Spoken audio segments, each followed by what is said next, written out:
एक बार की बात है, सोनपुर नामक गांव में हरि प्रकाश अपनी 5 वर्ष की बेटी अर्चना के साथ रहता था। अर्चना की मां का कुछ समय पहले निधन हो चुका था। अर्चना भी बहुत छोटी थी। अर्चना को मां के प्यार की ज़रूरत थी, इसलिए हरि प्रकाश निर्मित नाम की लड़की से दूसरी शादी कर लेता है और निमृत से कहता है, देखो निमृत, मैंने तुमसे शादी सिर्फ अपनी बेटी अर्चना के लिए की है। तुम उसे कभी माँ की कमी महसूस मत होने देना। अजी आप कैसी बात कर रहे हैं? मैं अर्चना को कभी माँ की कमी महसूस नहीं होने दूंगी, उसे बहुत सारा प्यार दूंगी, आप चिंता मत करो। ऐसे ही 1 साल बीत गया और निमृत ने एक बच्ची को जन्म दिया। निमृत ने उसका नाम काजल रखा। निमृत अब सिर्फ काजल से प्यार करती और अर्चना को घर का नौकर समझती थी। एक दिन निमृत अर्चना से कहती है, देख मनहूस लड़की, मैं मेरी बेटी की देखभाल करती हूँ। आज से घर का सारा काम तू करेगी, झाड़ू पोंछा से लेकर कपड़े धोने तक, समझी मनहूस लड़की? अब मेरा मुंह क्या देख रही है? चल, गंदे कपड़े पड़े हैं, उन्हें धो। लेकिन माँ, मैं घर का काम कैसे कर सकती हूँ? मैं तो अभी 6 वर्ष की हूँ, मेरे से कपड़े नहीं धुल पाएंगे। अच्छा, महारानी से कपड़े नहीं धुल पाएंगे? खाना तो अच्छी तरह खा लेती है। देख मनहूस लड़की, मेरा दिमाग ज्यादा खराब मत करना, घर का काम तो तुझे ही करना पड़ेगा। निमृत अर्चना के थप्पड़ मारकर उसे कपड़े धोने को भेज देती है। अर्चना रोते हुए कपड़े धोने चली जाती है। अर्चना को कपड़े धोते देख हरि प्रकाश निमृत के पास जाता है। निमृत, यह मैं क्या देख रहा हूँ? अर्चना कपड़े धो रही है। मैंने तुमसे शादी इसलिए तो नहीं की थी मेरी बेटी इतनी कम उम्र में काम करे। अभी तो बस कपड़े धो रही है, घर का सारा काम आज से वही करेगी।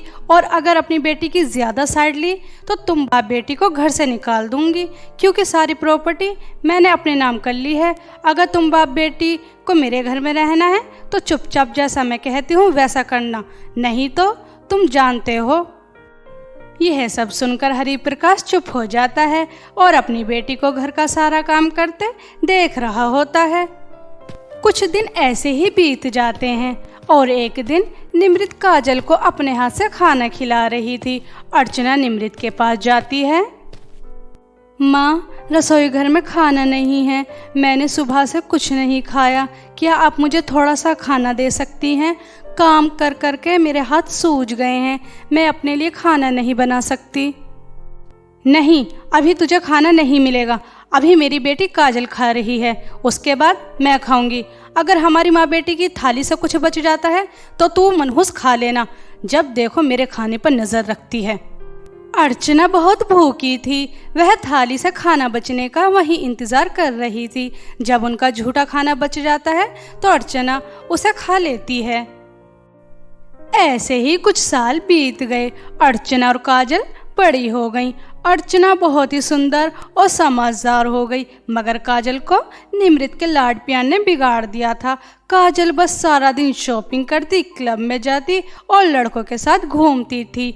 जब वह घर लौटती तो अपनी माँ के साथ मिलकर अर्चना के ऊपर अत्याचार करती।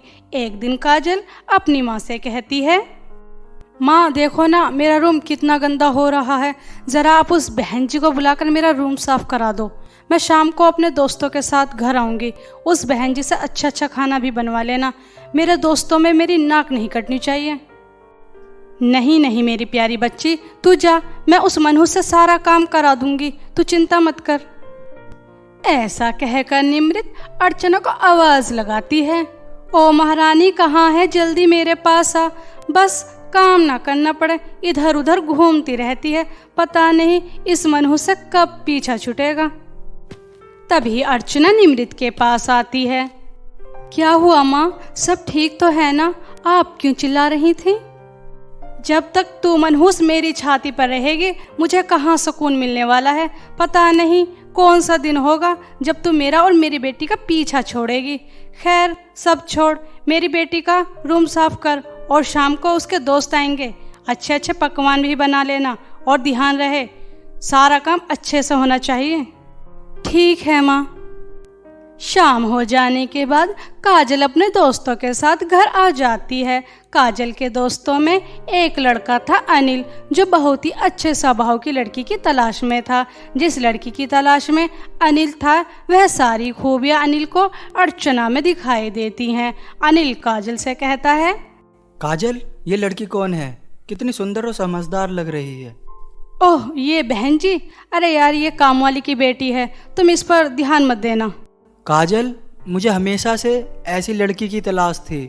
मैं अर्चना से शादी करना चाहता था, मगर वह तुम्हारी कामवाली की बेटी निकली। अब कुछ नहीं हो सकता। ऐसे काजल अनिल से अर्चना की शादी नहीं होने देती। काजल अपनी माँ से कहती है, माँ, आपको पता है अनिल कितने बड़े घराने का बेटा था और वह अर्चना से शादी करने को कह रहा था, मगर मैंने भी उस बहन जी को नौकरानी की बेटी बता दिया। बेचारा अनिल यह सुनकर भाग गया। अरे मेरी बेटी कितनी समझदार हो गई, बिल्कुल अपनी माँ पर गई है। एक दिन हरि प्रकाश निमृत से कहता है, निमृत, मैं मेरी बेटी अर्चना की शादी करना चाहता हूँ। मेरा एक दोस्त है, वह बहुत अच्छे घराने का है। मुझे लगता है अर्चना की शादी मैं मेरे दोस्त के बेटे से करा दूँ। हाँ हाँ, कर लेना शादी, मगर मैं उस महारानी की शादी में एक फूटी कौड़ी नहीं देने वाली। अगर तुम्हारे पास कुछ हो तो उसी से रचा लेना अपनी लाडली की शादी। मुझे काजल की शादी बहुत धूमधाम से करनी है। सारा रुपया पैसा मैं मेरी बेटी काजल की शादी में लगाऊंगी। ठीक है बाबा, मैं तुमसे कुछ नहीं लूँगा। अर्चना की माँ का कुछ जेवर पड़ा है, उसी को बेचकर मैं अर्चना की शादी कर दूंगा। अर्चना की शादी का दिन रखा जाता है। अर्चना बहुत खुश होती है कि सौतेली माँ के अत्याचार से तो छुटकारा मिल जाएगा, लेकिन निमृत आसानी से अर्चना की शादी कहाँ होने देने वाली थी। जो जेवर हरि प्रकाश ने अर्चना की शादी के लिए रखा था, वह निमृत चुरा लेती है। अभी अर्चना के लिए शादी का लहंगा भी आना था। अब देखती हूँ अपनी बेटी की शादी का लहंगा कैसे लेकर आता है। ये जेवर तो मैं मेरी बेटी काजल के लिए रखूंगी। वो मनहूस की शादी का लहंगा आना था। जब पैसे नहीं होंगे तो लहंगा कैसे आएगा। अपनी बेटी काजल को यह सब बातें बताते हुए निमृत बहुत हंसती है। अगले दिन हरि प्रकाश अर्चना के पास आता है। अर्चना, मेरी प्यारी बच्ची, तुम्हारा शादी का लहंगा आना है। तुम मेरे साथ चलो, मैं तुम्हारी माँ के जेवर लेकर आता हूँ। उन्हें सुनार को देकर जो पैसे मिलेंगे उनसे तुम्हारा लहंगा और कुछ सामान ले लेंगे। ठीक है पिताजी। जैसे ही हरि प्रकाश जेवर लेने जाता है तो जेवर वहाँ नहीं होते। हरि प्रकाश बहुत ही परेशान हो जाता है। अगर जेवर नहीं मिले तो अर्चना की शादी का लहंगा नहीं आएगा। अगर लहंगा नहीं आएगा तो अर्चना की शादी कैसे होगी। हरि प्रकाश सारी बात अर्चना को जाकर बता देता है। बेटा, अब तुम्हारा लहंगा कहाँ से आएगा? और तुम्हारी सौतेली माँ 1 रुपया नहीं देने वाली। अर्चना अपने पिता की बातें सुनकर बहुत दुखी होती है। अर्चना दुखी होकर एक गार्डन में जाकर बैठ जाती है। अर्चना अपनी माँ को बहुत याद करती है। तभी अर्चना के सामने एक बुढ़िया आती है। बेटा, तुम इतनी उदास क्यों बैठी हो? अर्चना अपनी सारी आप बीती बुढ़िया को बताती है। तभी बुढ़िया अपनी पोटली से एक जादुई लहंगा निकालती है। ये लो बेटा, जादुई लहंगा, इसकी तुम्हें ज़रूरत है। इसे अपनी शादी पर पहन लेना। मगर दादी जी, आपके पास जादुई लहंगा कहाँ से आया? आप तो बहुत गरीब दिख रही हैं। बेटा, मैं एक जादुई बुढ़िया हूँ। जो लोग दुखी परेशान होते हैं मैं उनकी मदद करती हूँ। मुझे तुम बहुत दुखी नज़र आई तो मैंने तुम्हारी मदद कर दी। इस लहंगे की मदद से तुम बहुत अमीर हो जाओगी।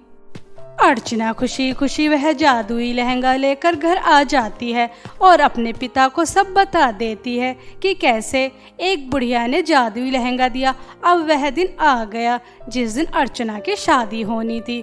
अर्चना की शादी अनिल से हो रही थी। अनिल को देखकर काजल अपनी माँ से कहती है, माँ, ये तो अनिल है, इसकी शादी अनिल से नहीं हो सकती। अनिल को तो मैं पसंद करती हूँ। अच्छा मेरी बच्ची, तो रुक, मैं अभी इस अर्चना की बच्ची को सबक सिखा कर आती हूँ। इतना कहकर निमृत अर्चना का जादुई लहंगा खराब करने चली जाती है। अर्चना मनहूस मेरी बेटी के पसंद के लड़के से शादी करेगी, अब मैं तेरा लहंगा जला दूंगी। जब लहंगा ही नहीं रहेगा तो तू शादी कैसे करेगी? इतना सोचकर निमृत अर्चना के लहंगे में आग लगाने वाली थी, तभी जादुई लहंगे से एक आवाज आती है, ए दुष्ट औरत, तूने बेचारी अर्चना के ऊपर कितना अत्याचार किया और आज उसका खुशी का दिन है तो तू उसकी खुशी छीनना चाहती है, मगर ऐसा नहीं होगा, ये जादुई लहंगा है। इतना कहकर जादुई लहंगा निमृत के आसपास बहुत सारे सांप छोड़ देता है और वह सांप निमृत को डस लेते हैं और जादुई लहंगे को पहनकर अर्चना खुशी खुशी अनिल से शादी कर लेती है और काजल को अपनी माँ की मौत का बहुत दुख होता है। निमृत को अपनी बेटी के प्यार में कुछ दिखाई नहीं दिया और आज काजल एक बिन माँ की बेटी रह गई।